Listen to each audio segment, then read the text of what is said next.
Thank you. Vyas ಇವಾಗ ಒಂದು ಸಖತ್ ಫೇಮಸ್ ಆಗ್ಬಿಟ್ಟಿದೆ ವ್ಯಾಸ್.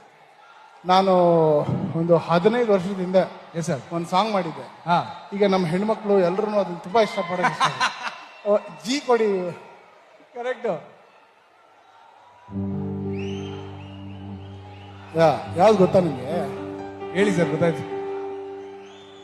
ಹೂವಿನ ಬಾಣದಂತೆ ಯಾರಿಗೂ ಕಾಣದಂತೆ ಹಾಡಿನ ಸಾಲಿನಲ್ಲಿ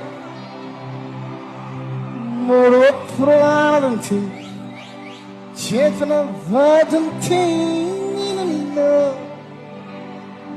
ನೂತನಲ್ಲಾದ ನಿಬಂಧ ಮೇಲೆ ಬಾಟಿ ಮಾತಿನ ಹೀಗಿರೋದು.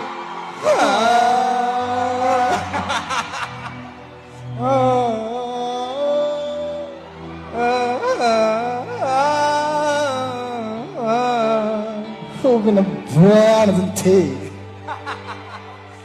ಥ್ಯಾಂಕ್ ಯು ಮಗಳು. ಆ ಮಗು ತುಂಬಾ ಕ್ಯೂಟ್ ಆಗಿ ಎಲ್ಲ ಕಡೆ ಹಾಡ್ತಾ ಇದ್ದಾಳ. ಆ ಮಗು ಹಾಡಿದ ವಿಡಿಯೋಸ್ ಡೈಲಿ ಒಂದು 10 ಸತಿ ನನಗೆ ಬರ್ತಾ ಇದೆ. ಎಲ್ಲೇ ಇದ್ರು ದೇವರೊಳಗೆ ಆಶೀರ್ವಾದ ಮಾಡಲಿ. ತುಂಬಾ ಕ್ಯೂಟ್ ಆಗಿ, ತುಂಬಾ ಇನ್ನೋಸೆಂಟ್ ಆಗಿದೆಯಾ ಕಂದ, ಹಾಗೆ ಇನ್ನೋಸೆಂಟ್ ಆಗಿರು. ಒಳ್ಳೇದಾಗಲಿ.